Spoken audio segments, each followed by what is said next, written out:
Salut à tous et bienvenue dans le FC Stream Team. Je suis Martin Mosnier, journaliste à Eurosport. Ne lui parlez surtout pas, mais alors surtout pas de Wang, de Wissa ou de Payet. Il en fait des cauchemars depuis une semaine. Pourquoi ? Parce qu'après avoir perdu 5-0 le match à la il en a encore pris 4 la semaine dernière face à moi. Et ses espoirs de titre à mon petit gazon se sont envolés. Terrible, terrible pour lui qui, bien que mal, a espéré, s'est accroché avec ses petits moyens, son petit niveau, son maigre talent. Mais le leader, moi donc, est intraitable et meilleur que lui tout simplement. Mais continue, tu y arriveras sans doute à un moment ou à un autre. Simplement, pour l'instant, l'élève ne dépasse pas le maître. Comment ça va, Maxime Dupuis ? Ben écoute, ça va très bien, Martin. Alors, il y a deux choses. Il y a plein de choses sur ce que tu as dit. Déjà, l'histoire t'as perdu. Attends. MPG la semaine dernière, t'as perdu. Toi, ça c'est. Toi, on parle des fois, les journalistes, ouais, nanana, la mauvaise foi, etc. Qu'est-ce que tu as dit que j'avais pris 4 buts ? T'as pris 4 buts. Ouais. Tu dis pas combien j'en ai marqué. T'en as mis 3, mais t'as perdu quand même. Donc déjà, non. Mais oui, j'ai perdu, évidemment. Alors, en plus, j'ai pas eu de peau. Il y a eu des faits extérieurs au football qui ont fait que j'ai eu des joueurs qui sont sortis plus tôt, enfin un du moins. Ouais. Mais tu vois, mais c'est très. Tu aurais pu dire au moins, t'as gagné 4-3 d'un rien, tu vois. Bah, j'ai gagné. C'est pas à toi que je vais apprendre que gagner 4-3 ou gagner 5-0, ça revient au même. Alors, pour pas le coup, exactement, mais pour le coup, tu as eu les deux. Après, quand tu dis le maître, du coup, parce que j'ai regardé la semaine dernière, quand j'ai dit que tu terminais dernier tout le temps, tu as quand même 2 saisons de suite où tu termines dernier. Ah ouais, mais là, je suis premier. Donc, ouais, mais voilà. Non, mais pas champion pour l'instant. On verra. On en reparlera la semaine dernière, ce sera l'objet d'une nouvelle Stream Team. Oui, alors, et en revanche, il y avait un truc, on a dit, il y avait un gage normalement. Pour celui qui perdait ? Ouais. Bah, c'est quoi ton gage alors ? Tu m'avais proposé une petite fessée. Bah, si tu veux, moi, tu sais, je suis toujours adepte de ça, hein, comme Pascal Duprat. Hein. Écoute, on fera peut-être une spéciale. Une spéciale fessée, ça m'irait très bien. Mais en respectant les gestes barrières, évidemment. Ouais, bah oui, bien sûr, une fessée à 1 mètre. Ça va peut-être perdre un peu de son sel. Un peu de son charme. J'espère que tout le monde va bien, en tout cas, hein, après cette bonne petite introduction. On va évidemment d'abord démarrer par le tirage au sort de la Ligue des Champions, qu'on va débriefer avec Maxime. Vous savez, le PSG est tombé contre le Bayern Munich. Ça ne pouvait pas être pire pour le Paris Saint-Germain. On y reviendra dans la première partie de cette émission. Ensuite, Maxime, on parlera de Karim Benzema. Oui, on parlera de Karim Benzema avec la question suivante, parce que vous savez, Didier Deschamps a donné sa liste hier. Il n'y a pas eu de question sur Karim Benzema en conférence de presse, ce n'est pas la première fois. On va tout de suite se calmer avec ça, parce que j'entendais qu'on n'en parlait plus, mais ça fait comme un certain temps qu'on en parle peu. Mais n'empêche que ça n'empêche pas de faire parler justement sur les réseaux sociaux. Et à chaque liste, évidemment, revient Benzema sur le tapis, surtout qu'en ce moment, il est encore très bon. Mais on va se poser la question suivante avec Martin. Est-ce que finalement, on ne loupe pas le meilleur de Benzema avec les Bleus ? Est-ce que ce n'est pas cet instant T-là qu'aurait été le meilleur de Benzema avec les Bleus ? Et on terminera avec quoi ? Je ne me souviens plus. Mais si, bien sûr, on terminera avec Kylian Mbappé. Non, mais je feins le trou de mémoire. Voilà, pour donner un peu de vie à cette... Non, parce que bon, il fait ses équipes MPG pendant qu'il fait ses équipes MPG. Hein ? Voilà, quoi. Et au moins, j'ai un succès. Tu vois, si l'émission ne marche pas, au moins, je gagne à MPG. Donc, on terminera avec Kylian Mbappé. On parlera de la saison de Kylian Mbappé qui en a 28 buts avec le PSG. 3 avec l'équipe de France, ça nous fait donc 31 buts. Et on se demandera si sa saison, jusqu'ici tout du moins, est réussie. Vous me direz, on faudra attendre la fin pour voir s'il y a des trophées, etc. Mais on se posera la question, est-ce que Kylian Mbappé est dans les clous cette saison ? Voilà, les 3 sujets. Maxime, je crois qu'on peut commencer avec la Ligue des Champions. On va maintenant débriefer ce tirage au sort. Pour le Paris Saint-Germain, ça ne pouvait pas être pire, pour faire simple. Maxime, c'est simple. Je me souviens d'une émission qu'on faisait il y a quelques semaines où on se posait la question, est-ce que le Bayern est une des meilleures équipes de l'histoire ? Donc c'est simple. Aujourd'hui, c'est ça à quoi va être confronté le Paris Saint-Germain. C'est-à-dire c'est une équipe qui, je crois, reste sur 19 qualifications en quart de finale de la Ligue des Champions consécutive. Donc, c'est un record. On est sur le tenant du titre. On est sur le large leader. Il y a encore un petit combat avec Leipzig, mais quand même sur un leader de Bundesliga. On est sur une machine, on est sur un effectif qui a très peu de blessés, en tout cas très peu de joueurs majeurs qui sont blessés, contrairement à Liverpool. On est sur une équipe qui gagne tous ses matchs, on est sur une équipe qui a été flamboyante en 8e de finale, du moins à l'aller, au retour, ils ont un petit peu géré. On est sur une équipe qui a des remplaçants qui sont largement... qui du moins ont largement le niveau Ligue des Champions, ce qui n'est pas le cas du Paris Saint-Germain. Donc on est sur une équipe qui, même s'il y a quelques pépins d'ici, parce que les quarts ont lieu dans 3 semaines, c'est ça, même s'il y a quelques petits pépins, il y a toujours des sécurités autour. Donc aujourd'hui, je ne vois pas de points faibles à ce Bayern Munich. J'en vois énormément du côté du Paris Saint-Germain et pas seulement à cause de la défaite de Nantes. Un Paris Saint-Germain qui se repose beaucoup sur Mbappé et Neymar, c'est pas nouveau, mais qui ne dégage pas cette force collective qu'il aura en face de lui. Et enfin, et pour couronner le tout, s'il n'y avait que ça, mais il y a en plus cette finale, donc il y a eu une opposition il n'y a pas si longtemps entre le Bayern et le Paris Saint-Germain, ça n'a pas globalement changé depuis, et ben, on est sur un Bayern qui a battu le PSG. Alors il y a eu des ouvertures, on pense à cette action de Mbappé, on pense à Neuer qui a été énorme, enfin bon, un très grand gardien, ça compte aussi. Oui. Aujourd'hui, je ne vois pas d'angle d'attaque pour ce Paris Saint-Germain face à ce qui se fait de mieux au monde et ce qui se fait mieux quasiment au XXIe siècle. Donc, ça va être très, très dur pour le Paris Saint-Germain. Non, et puis, je vais ajouter 2-3 trucs là-dessus. On parle du Bayern façon équipe qui est exceptionnelle, comme tu l'as dit. Il n'y a pas beaucoup de points faibles. C'est une équipe qui marche toujours, qui a gagné 6 titres avec Flick et qui est une machine absolue. Et on l'oublie presque parce que c'est le Bayern de Munich et on en parlait récemment. Elle a sûrement aussi dans ses rangs le meilleur attaquant du monde aussi. Il ne faut pas l'oublier, Robert Lewandowski, qui devrait être Ballon d'Or, qui avait été récompensé par la rédaction d'Eurosport. Et peut-être le meilleur joueur du monde aujourd'hui. Et peut-être le meilleur joueur du monde, exactement. Voilà. Donc il y a en plus ça, et lui, il ne ralentit pas du tout pour le coup. Et je pense qu'il a en ligne de mire aussi, bon, évidemment l'Euro, mais il a surtout en ligne de mire peut-être un Ballon d'Or qui n'aurait pas dû lui échapper s'il avait été attribué l'année dernière. Donc ce qui est intéressant, c'est ça. Ce qu'il y a aussi, c'est que c'est une équipe, j'en ai parlé un petit peu avant le tirage, qui est une équipe qui a une résilience folle. Parce que on a des Bayern de Munich qui ont dominé de la tête et des épaules leur championnat d'Allemagne. Cette année, ce n'est pas le cas. Pour l'instant, il y a quand même un écart qui s'est creusé, un petit écart qui s'est creusé et qui nous fait penser que ça va aller au bout. Mais la différence, c'est que ce Bayern de Munich-là, il se trouve régulièrement mené au score. Il rate ses débuts de match à chaque fois. Enfin, à chaque fois, j'exagère. Mais il se retrouve mené. C'est presque une énigme de se dire comment il peut passer à côté. Mais à chaque fois, ça se termine comment ? Ça se termine que le Bayern revient, reprend l'avantage. C'était le cas contre Dortmund notamment. Cette équipe ne doute pas. Psychologiquement, elle ne doute pas. Elle est sûre de ses forces et elle est exceptionnelle parce que c'est une équipe qui roule toute seule. Et puis un dernier point. Alors ça, je ne sais pas si c'est un avantage ou un inconvénient. Il y a quand même de fortes chances. Je ne suis pas dans les petits papiers de la fédération allemande, que Hansi Flick ne soit plus l'entraîneur du Bayern à la fin de cette saison. Parce que Hansi Flick, je pense qu'il est très attiré par la sélection allemande dont le poste va se libérer après l'Euro. Et il y a des petites frictions, on va dire, actuellement au Bayern Munich. Ce n'est pas avec les joueurs. Justement, ça c'est important. C'est que ça se passe toujours super bien avec les joueurs. Les joueurs l'adorent et lui adore ses joueurs.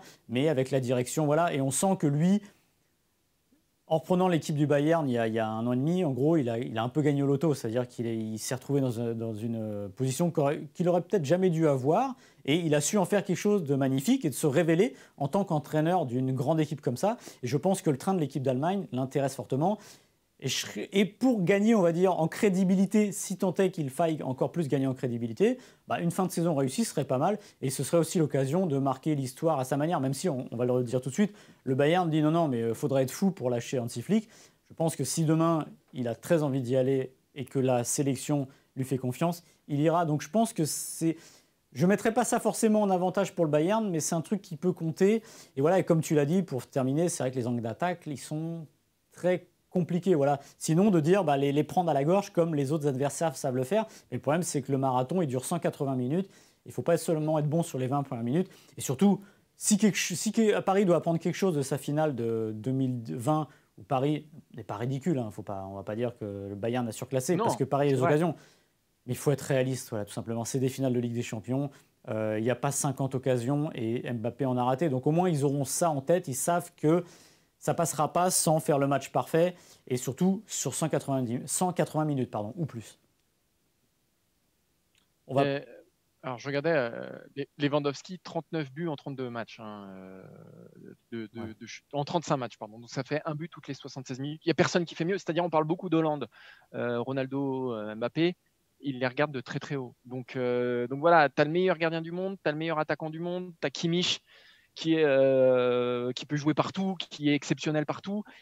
Surtout, moi, ce qui me marque, c'est la profondeur. Après, si on se place du point de vue du Paris Saint-Germain, ce qui est intéressant dans cette double confrontation-là, Paris, depuis le début de saison, c'est quoi ? C'est quand même beaucoup de déceptions. Il y a eu beaucoup de matchs. Si on prend les matchs contre Lille, Monaco, Lyon et les gros matchs de Ligue des Champions, Leipzig, Manchester et Barcelone, je crois que voilà, sur ces matchs-là, tu n'as qu'une démonstration collective, c'est face à Barcelone. Tu n'as vraiment qu'un match où ils sont largement au-dessus. Ils s'en sortent à Manchester grâce à Neymar, un énorme Neymar, un très bon Marquinhos aussi. Et ça va être intéressant de voir. Et ce qu'il y a eu au Camp Nou, si tu réalises ça à 2 reprises face au Bayern Munich, là, tu as peut-être un espoir. Là, tu as peut-être quelque chose. Voilà. Mais Paris, ce qui marque Paris depuis le début de saison, c'est l'inconstance. C'est de battre le Barça et derrière perdre contre Nantes. Là, ça va être 2 quarts de finale à 1 semaine d'intervalle. Donc, ça va être 2 gros matchs qu'il va falloir aligner à la suite. Est-ce que ce Paris en est capable? Ça reste la grande interrogation. Jusqu'ici, la réponse, elle est non, parce qu'ils ne nous l'ont pas prouvé depuis le début de saison. Il y a un retour de Neymar dont on n'a pas parlé, qui est quand même capital. Mais il ne va pas falloir que du Neymar et du Mbappé, parce que si tu n'as que Neymar, Mbappé et même Navas face au Bayern, ça ne passe pas. Parce qu'au Bayern, tu as Neuer, tu as Lewandowski, certes, mais tu as tout le reste autour qui est au niveau. Le Bayern, en fait, c'est ce modèle que Paris devrait atteindre et qui n'arrive pas à atteindre. Mais en plus, comme tu dis, si c'est du Mbappé et du Neymar, c'est le pari de Tourelle, tout simplement. C'est-à-dire qu'on leur donne le ballon et débrouillez-vous avec ça, faites-en quelque chose de bien. Voilà.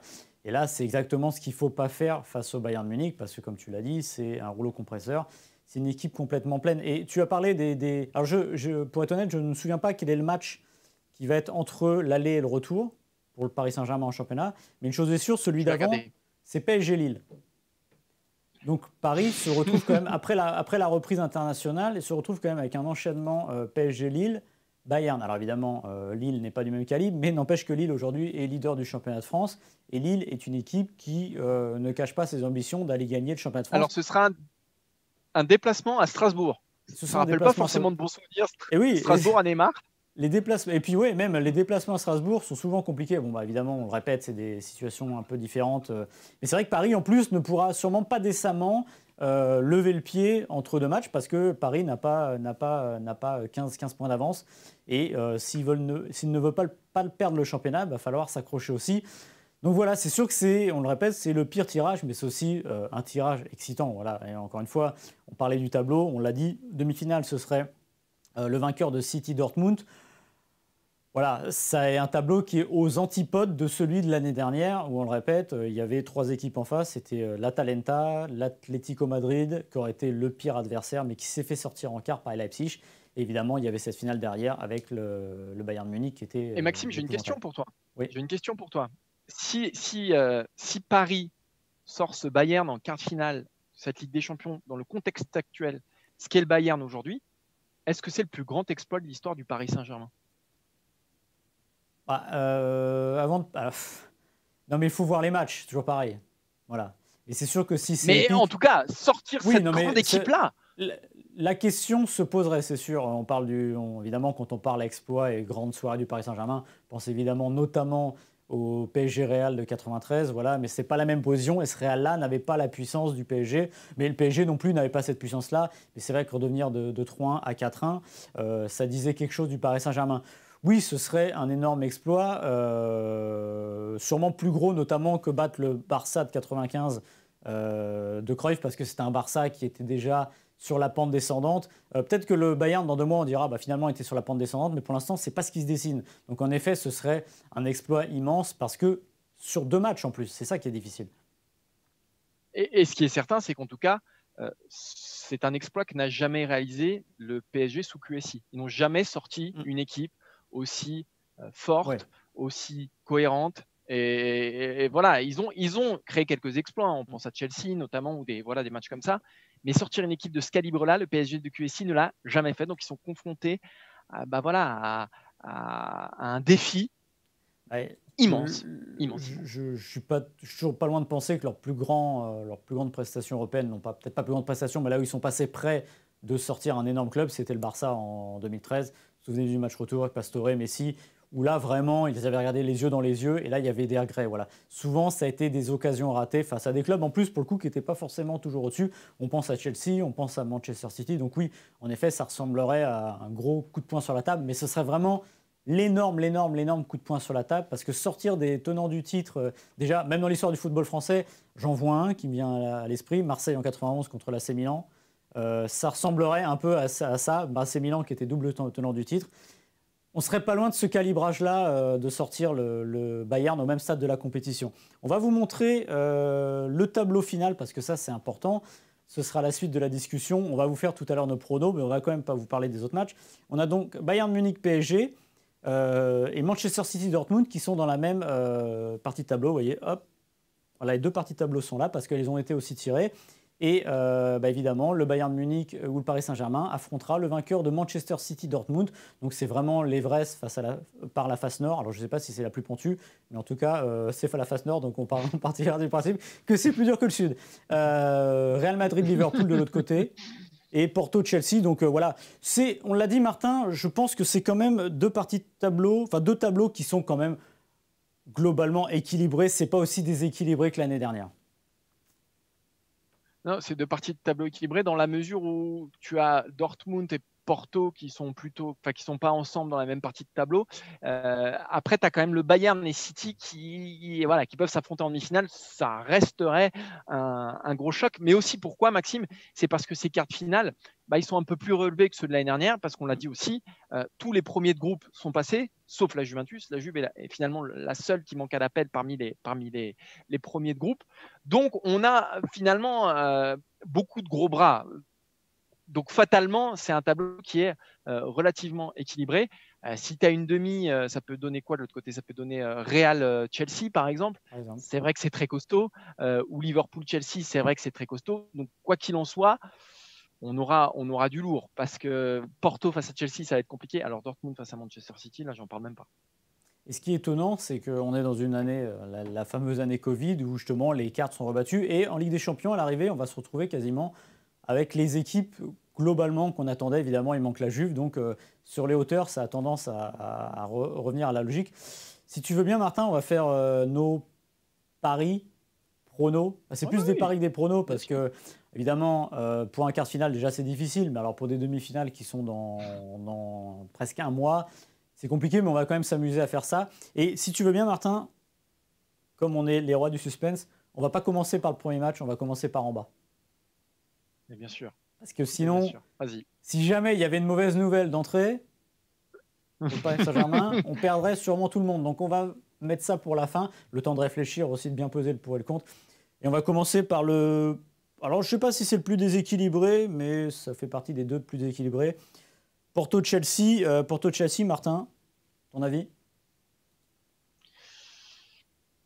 Moi, encore une fois, je l'avais dit au début de cette émission, je pense que Porto sera difficile quand même à déloger. Et on est sur une équipe, et puis après Chelsea, c'est pas une équipe qui se livre sous Thomas Tuchel. Thomas Tuchel, il a su remettre en place cette équipe de Chelsea, lui remettre les idées en place et constituer un bloc très solide. Donc on va être quand même sur une opposition de deux équipes qui pourraient se ressembler. Après, je pense qu'il y a plus de talent du côté de Chelsea, et dans ces cas-là, c'est ce qui fait souvent la différence.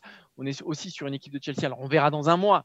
Après, il y a une trêve internationale qui est énorme, donc, mais on est quand même sur une dynamique de Chelsea qui est hyper intéressante. Malheureusement, je pense que ça va être très compliqué pour cette équipe de Porto. Je vois Chelsea passer, mais d'une courte tête, pas aussi facilement qu'on pourrait le croire. Je suis d'accord avec toi, je pense que Chelsea est dans le bon mood, on va dire, ça se passe bien. Je pense que Thomas Tuchel, comme on le pressentait quand il a signé à Chelsea, il se retrouve, je pense, dans un club qui est calibré pour lui, c'est-à-dire que ce n'est pas l'effectif de stars du Paris Saint-Germain, qui sont parfois plus compliqués à gérer, certainement. C'est pas Dortmund, il est dans le bon équilibre, où son gegenpressing, tout ce qu'on veut, ça marche mieux parce que les joueurs adhèrent beaucoup plus. Donc je suis d'accord avec toi, on va mettre un avantage à Chelsea qu'on voit bien donc en demi-finale, mais en demi-finale face à qui? Face au Real Madrid ou à Liverpool selon toi?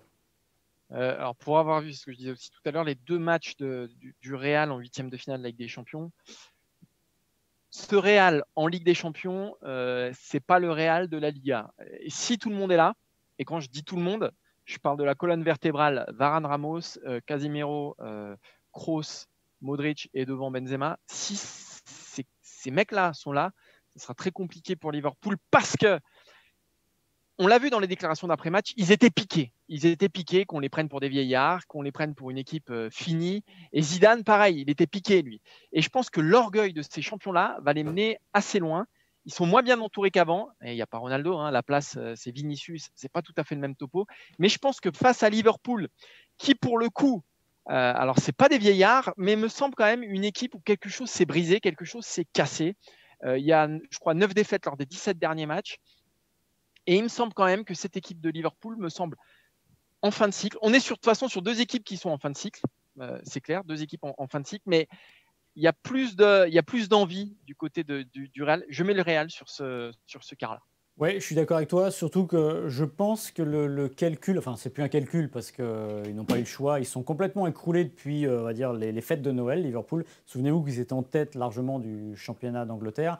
Et finalement, la Ligue des Champions, elle s'éloigne via le championnat, ils sont 6e.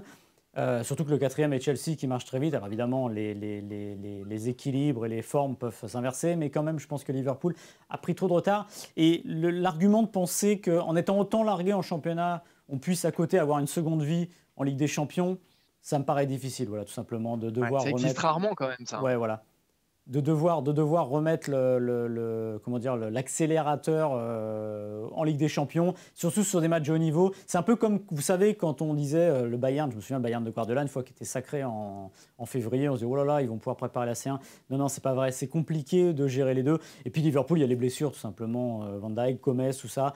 Ils sont complètement minés depuis le début de la saison. Donc je pense aussi, comme toi, que le Real, avec son côté Survivor, Liverpool a un peu ça aussi, mais le Real, c'est le côté Survivor à l'extrême. Donc je pense aussi, comme toi, qu'on devrait avoir, donc ça s'efface, mais je vais le remettre, hop, je vais mettre les 3 lettres Chelsea, et là, le Real Madrid en demi-finale, ce qui ferait une demi-finale qui est plutôt pas mal sur le papier et assez hauteur, c'est de l'inédit. Donc moi, je prends personnellement. La 3e demi-finale, c'est Manchester City-Dortmund. Bon, bah là, on va être assez d'accord, j'imagine, Martin. Manchester City, 24 victoires sur les 25 derniers matchs. Oui. A priori. Non, mais surtout, on est Dortmund, City. Dortmund, contrairement à Porto, ne s'est pas fermé. Dortmund ne vit que par l'avant, Et alors, il y a un joueur qui est absolument exceptionnel, qui est dans une forme incroyable. On en a suffisamment parlé, c'est Erling Haaland. Mais derrière, alors il y a Reus qui est pas mal, mais Sancho, c'est un peu moins bon. Derrière, c'est un peu compliqué. Et puis, face à Manchester City, ça ne passera pas. Là, pour moi, on est vraiment sur le quart le plus déséquilibré. J'aime beaucoup cette équipe de Dortmund, mais là aussi, Maxime, il y a beaucoup de retard en championnat. Je crois qu'ils sont 5e. Ouais. Ils ont beaucoup de points de retard sur le Bayern Munich. J'y crois pas. Je crois qu'ils sont à 16 points du Bayern. Ils ont perdu contre Fribourg, contre Gladbach, contre Leverkusen. Non, j'y crois pas. Je crois pas du tout à Dortmund. Et là, pour le coup, je vois une qualification assez facile de City. Tu avais bien préparé, hein, je vois ça, avec tous les adversaires de Dortmund. Maxime, tu connais mon professionnalisme. Oui, que je loue suffisamment souvent. Depuis 3 semaines. Oui, je vois ça. Je suis depuis 3 semaines.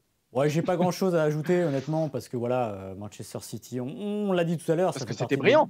C'est brillant, et c'est une équipe qui finalement a un peu ramé au début de saison. C'est l'inverse de Liverpool, et qui se retrouve au bon moment. Alors, le rythme d'aujourd'hui, ils ne le tiendront pas jusqu'à la fin de saison, je serais quand même très étonné, mais n'empêche qu'il y a quelque chose qui va bien aujourd'hui dans cette équipe de City, et qui n'est pas... On aurait pu penser qu'il y avait une forme de fin de cycle l'année dernière, notamment avec Guardiola. Il y a eu prolongation. Il est plus revigoré que jamais, donc oui, en effet, je pense qu'on peut mettre Manchester City. Manchester City qui affronterait donc en demi-finale, dans une hypothétique demi-finale, le vainqueur de Bayern PSG. Alors là, c'est la patate chaude, Martin, c'est de savoir. Ah non. C'est compliqué. On l'a dit un peu. Ouais, mais on l'a dit un petit peu tout à l'heure. Moi, ce Bayern, je ne lui vois pas de point faible, et ça fait pas un mois, une semaine, ou ça fait 1 an que ça dure. Depuis qu'Hansi Flick a pris les rênes, on les sent animés d'une force collective absolument incroyable. Et encore une fois, je ne vois pas d'angle d'attaque. Je ne vois pas de faille, je ne vois pas de point sur lequel Paris pourrait insister. Et c'est ce que je disais tout à l'heure. C'est régulier en Ligue des Champions, c'est régulier en championnat, c'est régulier quand les titulaires sont laissés au repos, quand tu fais un petit peu tourner. Il y a un effectif qui est absolument incroyable, parce que tu peux te dire s'il y a une hécatombe, mais même s'il y a une hécatombe, alors bien sûr, s'il manque Lewandowski, ce n'est pas le même Bayern, mais malgré tout. Et puis, en miroir, Paris, l'irrégularité de Paris, c'est un vrai obstacle dans ce quart de finale. Le seul espoir, c'est que Neymar revienne. Voilà, donc Neymar revient, là, il y a un vrai espoir. Mais il restera Kurzawa à gauche. Il restera Florenzi à droite. La recette pour Paris, c'est de faire le Camp Nou x2. Et pour l'instant, ils n'ont jamais montré qu'ils pouvaient faire le Camp Nou x2, c'est-à-dire une telle prestation collective absolument aboutie et sans fausse note. Donc je vois le Bayern. Alors, c'est le Camp Nou x2 et se rappeler de Lisbonne. Souvenez-vous, moi ça m'a marqué en début de deuxième période notamment. C'était à l'expérience, ces Bavarois. Ils ont commencé, ils mettaient les petits coups qu'il faut. Là, c'était toute la différence entre une équipe qui est habituée ou qui a cette culture de la finale, évidemment, de C1, et Paris qui, il a manqué à Paris tout ce qui fait finalement un champion d'Europe, c'est-à-dire pas de la réussite, mais de l'efficacité, parce que ça, c'est indispensable. Et aussi le petit. C'est pas du vice, hein, mais vous souvenez les petits coups sur Neymar qui vont bien. Voilà, c'est tout ce qu'il faut pour arrêter le jeu. Tous les moments un peu chauds. Voilà, Paris a été peut-être un peu joueur. Il a cru que ça pouvait passer avec ses qualités propres, on va dire. Et face à ce Bayern-là, ça ne passe pas. Et ça ne passe toujours pas cette année pour les autres adversaires. Donc oui, je suis un peu d'accord avec toi, Martin. Ça va pas être bien vu, mais je pense qu'on va mettre quand même l'avantage au Bayern de Munich, qui irait donc en demi-finale et affronterait donc City. Hop. Donc on aurait des demi-finales avec deux clubs anglais, un club allemand, un club espagnol, avec un seul club qui n'a jamais gagné la C1. Et la question serait de savoir, est-ce que cette équipe de City, selon toi, peut éliminer ce Bayern-là? Moi, je pense, une nouvelle fois, bon là, ce serait la finale avant l'heure, sur les deux équipes qui sont les plus impressionnantes à la fois en Europe et en championnat, mais très honnêtement, je ne vois pas comment éliminer ce Bayern Munich. C'est une telle force collective depuis un an, hein, une nouvelle fois. C'est dans toutes les compétitions, puisqu'ils les gagnent toutes. Moi, je vois ce Bayern inattaquable. Je vois encore peut-être, et c'est Pep Guardiola qui le disait en conférence de presse, après la qualification de City, qui disait ouais, mais quand on va affronter des très très gros, on s'expose quand même. Voilà, le Bayern, c'est pas le cas. Donc, je vois encore un avantage pour le Bayern dans cette demi-finale face à Guardiola. Moi, et puis, il y a l'expérience. Voilà. Ouais, je suis un peu plus partagé parce que, justement, d'ailleurs, ça me ferait un Zidane-Guardiola, ce serait pas mal. Non, pardon, c'est pour la finale, j'ai dit une bêtise. Tu vois déjà en non, finale. Mais oui, j'étais déjà en train de penser à la finale, voilà. Non, mais je suis un peu plus partagé parce que je sens bien City cette année, voilà, tout simplement. Je pense qu'ils sont dans le bon rythme actuellement. Ils se sont retrouvés au bon moment où il fallait. Et aujourd'hui, j'ai du mal à voir beaucoup de failles à cette équipe qui roule parfaitement. Et encore une fois, moi, je donne beaucoup d'importance au championnat d'Angleterre. Quand on est capable de rouler sur le championnat d'Angleterre, c'est qu'on est capable, au niveau de l'intensité et tout, de bien fonctionner. Voilà. Et comment on fait là quand on n'est pas d'accord? C'est une bonne question. Alors, on joue à pied ou face? On ne va pas tirer à pile ou face. Mais est-ce que mais je comme c'est toi pas... qui écris, c'est toi qui décides. Ouais, mais je suis sympa, donc je vais te mettre le Bayern de Munich. Et comme ça, quand City sera en finale, je te rappellerai que j'avais raison. Et on ressortira la séquence. On fait comme ça? Si tu veux. Allez, on envoie le Bayern en finale. Tac, voilà, hop, hop, hop, hop. Et de l'autre côté, justement, Real Madrid-Chelsea. Alors, demi-finale, on dirait assez inattendue en début de saison, mais demi-finale qui aurait plutôt de la gueule, Martin. Ouais, mais pour les mêmes arguments que mon huitième de finale, je mettrais quand même le Real à l'expérience. Quand tu as un Benzema de ce niveau-là, quand tu as un Modric de ce niveau-là, il faut voir le match de Modric, le retour, là. C'était mardi, il me semble. Et là, tu as l'impression qu'il a retrouvé ses jambes de 2016, de 2017, de 2018. Ce Real-là, oui, moi je le vois aller en finale. Je le vois aller en finale s'il n'affronte ni le Bayern ni City face à lui. Moi, je mets une pièce sur le Real Madrid dans cette partie de tableau-là, en tout cas. Je suis assez d'accord avec toi sur le fond. Je pense qu'il y a la part expérience face à cette équipe-là. Chelsea, je pense que c'est un ton en tout simplement. Et je pense que l'odeur, hein, des fois, certains sont attirés par l'odeur du sang. Eux, c'est l'odeur de la C1 et l'odeur de la victoire. Et je pense que cette équipe-là va être de plus en plus redoutable à mesure que passent les tours. Parce qu'on a eu récemment Raphaël Varane en interview, et on lui a posé la question suivante. En championnat, vous savez que c'est perdu ou pas loin. Est-ce que vous pourriez faire all-in sur la Ligue des Champions? Parce qu'on lui a dit, vous savez faire. Et il a souri. Il a souri en disant, oui, on sait faire. Alors, il a dit évidemment qu'il ne ferait pas ça parce qu'on n'accepte pas de lâcher une compétition, surtout quand ils étaient encore dans le coup et que ce n'est pas non plus perdu complètement. Mais n'empêche que voilà, ils savent faire, c'est la même structure. Donc, je pense qu'il y a des raisons d'y croire. Et ce serait quand même un accomplissement incroyable d'arriver en finale avec cette équipe qui n'est pas aussi forte que celle qui en a gagné 3 de suite, notamment parce que Ronaldo était parti et parce que Hazard n'a pas pris la suite. Et dernière chose, c'est peut-être le champ du signe de cette équipe-là, parce qu'on sait qu'elle va être démantelée à un moment ou à un autre. On parle beaucoup de l'été qui vient avec Hollande ou Mbappé. Donc je pense qu'il y a aussi quelque part Ramos est en fin de contrat. Il y a peut-être un petit pacte entre ces mecs-là de se dire là, c'est peut-être la dernière dans l'équipe telle qu'on la connaît. Bon, moins Ronaldo. Effectivement, Hazard n'est pas là et ne sera sans doute pas là. Mais il y a peut-être ce défi entre eux de se dire OK, on va peut-être tout chambouler cet été. Peut-être qu'on va tout changer. Là, c'est la dernière. On va leur montrer qu'on peut aller au bout. Et moi, je crois que c'est leur grande force au Real. Je pense que c'est leur grande force. Donc, petite finale Bayern-Real, Maxime. Petite finale Bayern-Real, ça, ce serait quand même plutôt pas mal. Sur le papier, difficile de faire beaucoup plus prestigieux entre la meilleure de l'équipe de l'histoire de la Ligue des Champions, c'est 13 victoires, la meilleure équipe du XXe siècle, et en face, la meilleure équipe du moment, le Bayern Munich. Ce serait plutôt pas mal sur le papier, Flick versus Zidane, Benzema versus Lewandowski. Mais je pense que, alors même si j'ai hésité pour les demi-finales, je pense que je mettrais quand même une petite avance, un petit avantage au Bayern Munich, pour toutes les raisons qu'on répète depuis le début, c'est-à-dire cette machine, voilà. À un moment, on va pas se répéter. Hein, voilà. Ouais, à un moment, on en arrive, alors, pour les raisons qu'on a données pour le Real, le côté Survivor, le côté on sait faire le all-in sur une Ligue des Champions, ça marche extraordinairement bien, mais à un moment, si le Bayern se retrouve en finale et que c'est le Bayern qu'on voit depuis le début, je pense que le Bayern a une petite marge. Encore une fois, on en est loin, c'est le 29 mai, imaginez, on en est quand même très loin. On ne sait pas qui sera là et qui ne sera pas là. On ne sait même pas si nos pronos seront bons jusque-là, mais le Bayern Munich est plutôt bien placé pour se succéder à lui-même et empêcher le Real d'aller en chercher une 14e.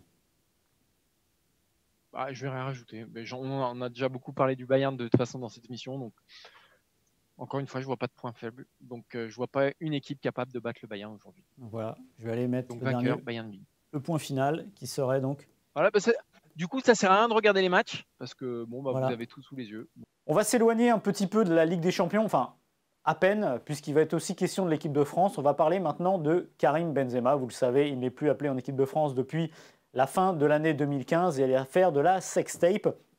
Tant que Didier Deschamps sera là, il ne sera pas rappelé, c'est assez clair. Alors, on fait toujours un peu semblant de ne pas savoir pourquoi. On sait très bien pourquoi. C'est les affaires extrasportives qui ont éloigné Karim Benzema de l'équipe de France. On peut le regretter ou non. Et on va se poser la question suivante. Est-ce qu'on n'est pas en train de louper finalement le meilleur de Benzema avec l'équipe de France? Il est excellent avec le Real Madrid et bien au-delà. Est-ce que finalement, il n'y a pas un énorme regret de ne pas voir ce joueur-là à son âge avec l'équipe de France? Martin, qu'est-ce que tu en penses? J'ai 2 réponses. Oui. Oui, parce qu'aujourd'hui, on est un des 3 meilleurs avant-centres du monde, je pense. Donc oui, il y a un regret énorme, immense, de ne pas avoir ce joueur-là à la pointe de l'équipe de France. Parce que sans doute qu'il ne ferait pas de mal à cette équipe de France. Il lui ferait même peut-être du bien.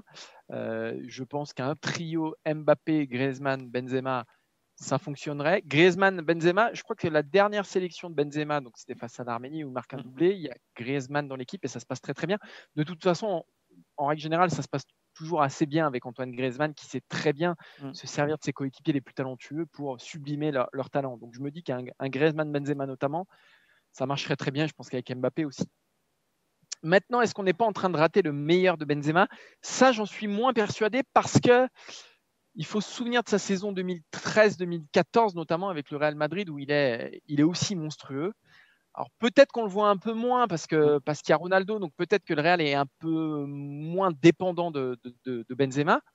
Malgré tout, il est énorme. Il est sans doute aussi énorme qu'aujourd'hui. Et il fait une Coupe du Monde 2014 que je qualifierais de moyenne. Il fait un super premier tour, 2 premiers matchs très très bons face au Honduras et face à la Suisse. Et après le 8e face au Nigeria et le quart face à l'Allemagne, il se rate dans les grandes largeurs. Et globalement, cette saison-là, bon. Donc, est-ce qu'un Benzema aussi bon qu'aujourd'hui ferait un bien fou à l'équipe de France, transformerait l'équipe de France? J'ai pas la réponse. Parce qu'on a vu déjà un grand Benzema en club et qui n'était pas forcément, qui a pas métamorphosé l'équipe de France. Voilà. Moi, je pense que de toute façon, on a raté Benzema, globalement. C'est-à-dire que oui, tu as raison. 81 sélections, ça vous classe un personnage. Il est à une sélection d'Amoros qui a eu le record pendant de nombreuses années. 27 buts. Alors évidemment, on ne va pas seulement compter sa réussite au nombre de buts, mais n'empêche que pour un avant-centre, c'est important. Et je trouve qu'on l'a raté tout simplement Benzema parce que vous prenez ces tournois internationaux. Il a joué l'Euro 2008, il était jeune, il y avait Henry, il y avait Gomis qui arrivait, ça fait 0 but à la rigueur. 2010, il n'est pas là, pour le coup, tant mieux pour lui. 2012, il est là, et souvenez-vous, 2012, il arrive avec un discours très offensif. Je viens pour tout casser. Je me souviens de la conférence de presse pré-tournoi, c'est-à-dire peut-être 2 jours avant le premier match de l'Euro face à l'Angleterre. Il est hyper offensif et on sent que ça va marcher parce que juste avant, en amical, il s'est débloqué face à l'Estonie. Il a mis un doublé. Il n'avait pas marqué depuis longtemps et on se dit c'est bon. À l'arrivée, 0 but. Alors il y a toujours eu l'argument de dire ouais, mais il n'était pas aussi bien entouré. Je ne suis pas tellement d'accord. Et surtout, c'est un argument à double tranchant parce que c'est aussi à lui de tirer les autres vers le bas, vers le haut, parce qu'il est clairement. Il y avait du Ribéry, il y avait du Griezmann en 2014. L'Euro, il y a, c'est Ménès, mais qui est pas mauvais. Il y a Nasri autour de lui. Il y a Ben Arfa qui est là. C'est vrai qu'avec le recul, on peut dire oui, mais alors ça n'a pas donné. Mais il y a quand même Ribéry. Et je trouve que Ribéry-Benzema, ça valait déjà quelque chose et ça n'a pas fonctionné. Et puis après, comme tu l'as dit, il y a la Coupe du Monde 2014. C'est une Coupe du Monde qui démarre très bien, en effet. Il y a 3 buts sur 2 matchs. Et puis après, il s'éteint petit à petit. Voilà, donc moi, je trouve que c'est un rendez-vous raté. C'est malheureux parce que, en fait, Benzema, il a été très cyclique en équipe de France. Début blanc, c'est pas mal. Et puis après, il y a un creux entre mars 2011 et donc le match de juin 2012, juste avant l'Euro, où il ne marque pas un but. Et puis après, il y a l'Euro, ça ne marque pas. Et puis après, au début de Deschamps, ça ne marche pas non plus. Et j'ai regardé, parce que je voulais voir un peu. Il fait quand même 27 sélections avec 3 buts seulement. Ça, c'est énorme pour un avant-centre. C'est les 27 dernières, non Non, c'est celle du milieu. C'est-à-dire avant la saison 2013-2014. Parce qu'il me semble qu'entre sa dernière sélection et l'année d'avant, l'année avant sa dernière sélection, il y a encore un énorme creux. Voilà. Donc en fait, il a toujours été très cyclique en équipe de France. Et tu l'as dit, il y a cette année 2013-2014. Pour moi, je le dis, il y a 2 bonnes phases, on va dire au moins statistiques.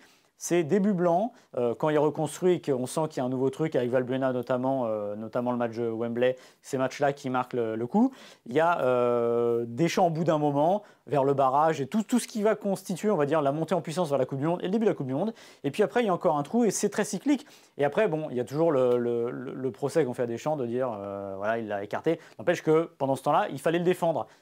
Il avait son talent qui parlait pour lui et ses promesses, c'est ce qu'il faisait au Real, mais n'empêche que Deschamps a tenu bon là-dessus. Voilà. Donc moi, je trouve que c'est un rendez-vous quand même raté avec l'histoire. Après, il y a évidemment son éviction de l'équipe de France pour les raisons qu'on sait. Et je pense que je ne suis pas sûr que ça aurait marché sur le terrain avec la philosophie de Deschamps, tout simplement, parce qu'on ne va pas revenir sur l'équipe de France comme elle a gagné la Coupe du Monde, avec un avant-centre qui est aussi un premier défenseur. Je ne suis pas sûr que... Et un avant-centre de surface, pour le coup. Ouais, je ne suis pas certain que... Et souvenez-vous, justement, c'est intéressant ce que tu dis, parce que pendant l'Euro 2012, ce qui lui est reproché, c'est qu'il recule beaucoup, il va beaucoup chercher les ballons, ce qui fait qu'on se retrouve avec des joueurs comme Ribéry, Benzema, Nasri, qui évoluent quasiment dans la même zone. Et du coup, dans la surface, il n'y a pas de poids. Alors oui, Giroud n'a pas marqué de but, on le sait, on l'a répété suffisamment, mais n'empêche que ce profil-là était indispensable pour libérer justement les espaces aussi pour des Griezmann, pour des Mbappé. Et je ne sais pas si ça aurait fonctionné sur le terrain si les 3 ne se seraient pas marchés sur les pieds. Mais ça, c'est une chose, on ne pourra pas le vérifier. Ouais. Maintenant, ce que je vais peut-être regretter aujourd'hui de ne pas avoir de Benzema, ça m'a marqué la semaine dernière quand il a été allé en conférence de presse avant le match du Real, et il a parlé de Haaland. Et j'ai bien aimé son discours de dire... En gros, Benzema, maintenant, c'est devenu le grand frère. Il a 34 ans, on sait qu'il est plus proche de la fin que du début. Ça ne l'empêche pas d'être performant, mais il a dit ça. Il a dit à Haaland, s'il peut venir, En gros, moi, je l'accueille et en gros, je l'aiderai à devenir quelqu'un au Real. Et ben, j'aime bien ce discours-là. Voilà. C'est aujourd'hui, je le regretterais peut-être pour ça, sur la place peut-être qu'il aurait dans ce groupe-là, sur sa maturité, qui. Alors, l'équipe de France est championne du monde, n'a peut-être pas besoin de maturité, mais ça reste quand même une équipe qui est relativement jeune, on le sait, qui a gagné la Coupe du Monde. C'est la deuxième équipe la plus jeune de l'histoire en moyenne d'âge. Et on a longtemps parlé d'un manque de leader dans voilà. cette équipe de France, Et avant qu'il soit champion du monde notamment. Peut-être qu'il aurait pu être ce leader positif maintenant, et avec le talent qu'il a. De toute manière, le constat, il est simple. Si on dit de mettre le meilleur attaquant français dans cette équipe-là, bon, il y a Mbappé évidemment, évidemment qu'il aurait sa place, mais vous savez que c'est des fois, on additionne en soustrayant. Et il se trouve que peut-être que Benzema n'était pas utile à cette équipe-là. Voilà. On ne le saura jamais. Moi, je le redis, j'ai toujours un doute sur une attaque comme on l'a décrit tout à l'heure. Mais oui, je pense qu'on a raté globalement Benzema, mais pas seulement sur les 5 dernières années, quasiment sur 12 ans. Parce qu'il y aura toujours des regrets, parce que quand on voit le match, on n'est pas revenu, hein, le match qu'il a fait face à l'Atalanta mercredi, mais honnêtement, c'était magistral. Et d'ailleurs, on a vu Zidane et Modric qui en ont parlé après la rencontre. C'est-à-dire que tous les ballons qu'il touchait, tous, absolument tous, il les bonifiait, soit en marquant un but, soit en décalant un tel, soit en le gardant tout le temps dans le bon esprit, tout le temps dans ce qu'il fallait faire. Et donc, c'est certain que quand on regarde ça, on se dit ah, punaise, quand même, tu mets Benzema en pointe de l'équipe de France et qui fait ce match-là. Après, est-ce que c'est ce match-là et ce profil-là qu'il faut à cette équipe de France-là? Maxime, tu as sans doute raison dans ce que tu dis. Mais moi, je reste persuadé que les grands joueurs s'entendent, mais je ne sais pas si ça rendrait l'équipe de France meilleure. Alors, loin de moi de comparer Benzema à Ben Yedder, il n'y a rien contre Ben Yedder, mais on voit en équipe de France que quand on met un profil un peu différent, en pointe, force est de constater que ça marche moins bien. Ben Yedder, il aime bien les petits espaces, c'est un joueur de ballon, ça marche moins bien. Alors, évidemment, Benzema, c'est le calibre bien au-dessus, c'est une évidence, personne n'ira le contraire. Mais voilà, c'est toujours l'histoire d'une sélection et d'une équipe. C'est pas seulement en mettant les meilleurs joueurs ensemble que ça ne fonctionne pas. Mais le constat est quand même que oui, ça restera un regret parce qu'il a le talent, il a l'intelligence de jeu. Et voilà, on a toujours dit que c'était un peu un 10 dans un corps de 9 finalement. Il a ça pour lui, on sait qu'il peut reculer.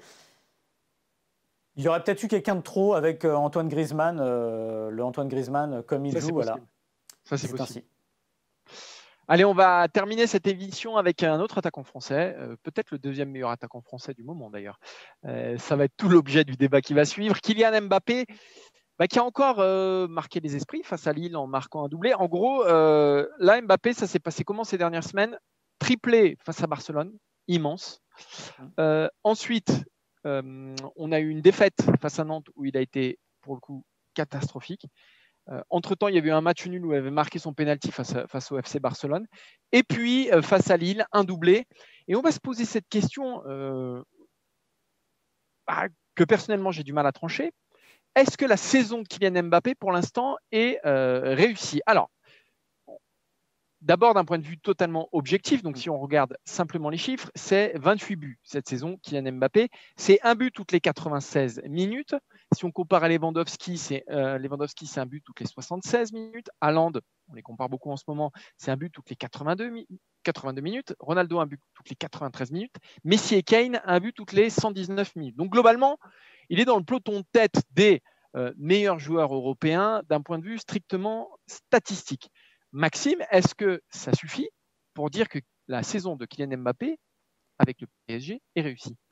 Je pense qu'on aura la réponse définitive, et moi j'aime bien que ce soit comme ça, c'est-à-dire au moment des récompenses collectives, tout simplement. Parce que l'impression que j'ai avec Mbappé, c'est qu'il est à l'image du PSG, tout simplement. Alors, tu m'as volé mon argument. J'aurais plus rien à dire derrière. Est-ce que c'est lui qui tire le PSG vers le haut quand il faut, ou lui qui n'arrive pas à le tirer vers le haut quand il faudrait? Je ne sais pas, en revanche. Mais il est vrai que le PSG est cyclotimique, ça va bien, ça va moins bien. Et quand il y a un grand PSG, comme à Barcelone, c'est parce que Mbappé a été énorme. Et les autres fois, quand ça marche moins bien, on le voit un peu moins. Voilà. Alors, pas tout le temps, parce que quand il y avait un grand PSG au cœur de l'automne, début d'hiver, c'était plus Neymar. Mbappé a eu quand même un énorme creux. Ah pardon, excuse-moi, je t'ai coupé. Non, t'inquiète pas. En fait, ce que je voulais dire, c'était exactement ça. C'est-à-dire qu'on a l'impression que Neymar est plus à même, alors lui c'est l'intermittent parce qu'il est blessé, il joue la moitié des matchs, mais qu'il est plus à même à tirer le PSG vers le haut quand il faut, et sur ses gestes, alors que Mbappé s'inscrit plus dans ce collectif-là. il est plus dans la finalité. Finalement, ça ressemble aussi à ce qu'ils sont sur le terrain. Il y en a un qui est plus à la construction et qui va être le point de départ, et l'autre qui va être plus à la fin.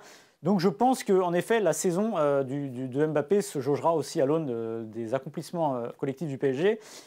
Mais ça pose la question aussi de ce qu'il a toujours dit, enfin de ce qu'il a toujours dit depuis 2 ans, c'est-à-dire qu'il veut des responsabilités. Il les a, il marque en championnat. Et j'ai envie de dire, c'est un peu normal quand même qu'au niveau de la... Ce qui n'est pas normal, c'est quand il met des triplés en Ligue des Champions. Et là, c'est exceptionnel. Qui marque en championnat de France, oui, c'est la moindre des choses. Maintenant, c'est ça. On a envie qu'il pèse plus sur les événements du PSG, comme il l'a fait à Barcelone, mais ça, sur une forme de régularité plus marquée. Oui, c'est ça. Qu'est-ce qu'on en retient de la saison de Mbappé? On retient son triplé à Barcelone, peut-être son doublé face à Başakşehir en Ligue des Champions, mine de rien. Mais sinon, il y a eu un but face à l'OM et le doublé face à Lille. Mais dans les grandes affiches, c'est à peu près tout. Et c'est ce que tu dis, c'est l'exacte courbe du Paris Saint-Germain. Il faut se souvenir de son trou d'air, comme je disais, en décembre-janvier, de son automne maussade aussi en bleu. Mine de rien, il ne fait pas un grand automne. Mais tout ça, ça s'explique quand même, Maxime. C'est qu'il a pas de préparation, Mbappé, quand même. Il n'a pas de préparation. Il démarre sa saison en se faisant défoncer la cheville en finale de la Coupe de France par Loïc Perrin. Il traîne ça quand même. Il joue quand même le Final 8. Derrière, il a le Covid. Il est dans une saison quand même assez spéciale. Et rien que de se poser la question aujourd'hui, qu'il y a tout ça, tout le background qu'on ne peut pas ignorer, c'est-à-dire on sait qu'une préparation physique, c'est capital, notamment dans les matchs qui viennent aujourd'hui. On sait que c'est capital. Il ne l'a pas eu. Derrière, il fait une saison quand même à 28 buts avec le PSG, 31, je crois, si on compte ses buts avec l'équipe de France. Et malgré tout, donc ce qui le place parmi le haut du panier européen, on se pose cette question-là. Qu'est-ce que ça veut dire? Ça veut dire que cette saison-là, qui conviendrait à 99,99% des joueurs, aujourd'hui, c'est le minimum syndical pour Kylian Mbappé. Ce qui dit tout de lui, en fait. Ça dit absolument tout de lui. Et je te rejoins dans le sens où Neymar, lui, a été là à des moments où le PSG n'était pas là, était complètement absent, et il l'a sorti de l'ornière complètement. J'ai pas encore vu ça tout à fait avec Kylian Mbappé. À Barcelone, par exemple, il met un triplé, c'est lui le finisseur, etc. Mais il y a un excellent Paris Saint-Germain autour de lui. À Manchester, il y a un Paris Saint-Germain médiocre et Neymar le sort tout seul. Donc voilà, ça va être très important de voir ce qui va venir dans les semaines qui viennent. Je ne parle pas que de la Ligue des Champions, que du Bayern, mais aussi de l'Euro, etc. Malgré tout, je me dis que si son niveau minimum, c'est ça, oui, je pense qu'il n'y a pas trop de soucis à se faire pour sa carrière. Mais ça correspond aussi au joueur qu'il est, c'est-à-dire que c'est plus difficile d'aller sortir un club de l'ornière quand ça va moins bien, avec son style de jeu et ce qu'il est et ses qualités de finisseur. Oui. Parce qu'il est, entre guillemets, dépendant du reste comme tout buteur. Alors lui, il est peut-être un peu moins dépendant que les autres parce qu'il est très fort, mais ça décrit ça aussi. Et tu l'as dit, il ne faut pas oublier qu'il a une saison qui est compliquée parce que comme il commence en se faisant péter la cheville, Covid, etc. Et il l'a dit au mois de janvier, il me semble, il disait qu'il n'était pas encore à 100%, que c'était compliqué. Et c'est tout à son honneur de le dire. Et Didier Deschamps, quand il a annoncé la liste pour les matchs de qualif à la Coupe du Monde, a dit « Ah oui les gars, c'est pas un robot, hein, tout simplement. » Bah oui, c'est pas un robot. Et on oublie toujours qu'il est jeune. Alors je sais qu'il faut toujours qu'il en fasse plus, que c'est Mbappé, que c'est définitivement, j'imagine, un joueur à part. Il fait plus partie des fameux espoirs dont on se dit « Lui, il va faire quelque chose. » Non, lui, il est déjà au-dessus et largement. Oui, et il va faire quelque chose d'énorme. Mais bah voilà, ça fait partie de la construction, comme les trous d'air qu'il a eu en Ligue des Champions. Ça fait partie de tout ça. On parlait tout à l'heure des trous d'air que Benzema a eu en équipe de France. Ça ne l'a pas empêché de faire la carrière qu'il fait et de briller aujourd'hui. Il y en aura sûrement d'autres, mais c'est vrai que la clé pour lui, c'est de peser un peu plus, d'être le clutch, j'allais dire, à la Ronaldo. Je ne sais pas s'il a cette qualité-là, mais prenez Ronaldo quand le Real ou la Juve pas cette année, mais était pas très bien, y a Superman qui arrive, voilà. On attend de lui qu'il soit Superman. C'est pas un robot, mais au moins qu'il soit Superman. Mais ça se construira, à mon avis, petit à petit. Et je le maintiens. On jugera vraiment sa saison à l'aune des résultats du PSG. C'est difficile de... Parce que s'il termine meilleur buteur à 35 buts, et que le PSG n'est pas champion de France et pas champion d'Europe, gagne la Coupe de France, je ne sais pas ce qu'on en sortira, tout simplement. Et merci, Maxime, pour... j'allais dire... pour tout, en fait. Pour tout. Parce que regardez-moi ce sourire. Alors, pour ceux qui nous écoutent en podcast, c'est dommage parce que vous passez à côté de plein de choses. Du sourire de Maxime, du fait qu'aujourd'hui, il ne se soit pas maquillé, donc vous le voyez sans fard. Et je peux vous dire, sa beauté naturelle, c'est quelque chose. En plus, il a perdu des kilos. En plus, il a perdu des kilos, donc il est dans la forme de sa vie là. Donc c'est dommage de rater ça. Donc si vous nous écoutez en podcast, allez faire un petit tour sur eurosport.fr juste pour voir la taille mannequin. On m'avait pas dit que c'était un podcast, sinon j'aurais pas perdu de kilos. Ah oui, c'est vrai que ça sert à rien. Alors il y a des podcasts, il y a évidemment, vous nous retrouvez aussi sur Facebook, voilà, et évidemment les meilleurs moments de l'émission sur eurosport.fr. Voilà, et sur toutes les bonnes et les mêmes, et je le dis, les bonnes et les mauvaises plateformes de podcast. On est censé être partout. Donc alors justement, les mauvaises, c'est lesquelles, Maxime? Là, tu regardes lundi, on est retiré du truc, tu vois. Bah ouais, non, c'est pas possible. Non, mais c'est important, mettez des étoiles, abonnez-vous, parce que vous récupérez l'épisode suivant. Puis les étoiles, ça nous permet de progresser. Et, oui, c'est vrai, abonnez-vous, vraiment abonnez-vous, c'est vrai, t'as raison. Ouais, non, mais abonnez-vous, là, c'est un petit plus, ou je sais pas quoi, abonnez-vous. C'est un petit bouton claque, abonné. Ouais, exactement. Merci à tous. Merci à Adrien derrière la caméra. Alors, autant Maxime, je sais pourquoi je te remercie. Autant Adrien, je sais pas trop pourquoi. Et merci à Quentin pour les visuels. Et alors, vous ne le voyez pas, alors là, en plus, parce que c'est le podcast et que vous ne verrez pas sa vidéo, mais là, il a commencé la journée en pull, je crois. Il avait une chemise, là, il est en t-shirt. Et je pense que dans un quart d'heure, il est en slip, voilà. Alors, heureusement qu'on n'a pas une autre émission derrière, parce que sinon, ça se terminerait interdit au moins de 18 ans. Il fait très, très chaud dans le studio, ça doit être ça le problème. Merci à tous, on se retrouve la semaine prochaine. En attendant, venez évidemment sur Eurosport, il y a notamment les finales de ski alpin ce week-end. On va savoir si Alexis Pinturo a le gros globe ou pas. On attend ça depuis Luc Alphand. On se donne... Et vous avez Milan-San Remo demain sur eurosport.fr en intégralité. Donc, vous savez où passer votre week-end, vous aurez les deux, vous avez juste à zapper. Tac, tac, tac, tac. Exactement. Merci beaucoup, merci Maxime, merci à tous et on se retrouve la semaine prochaine. Ciao, ciao. Salut.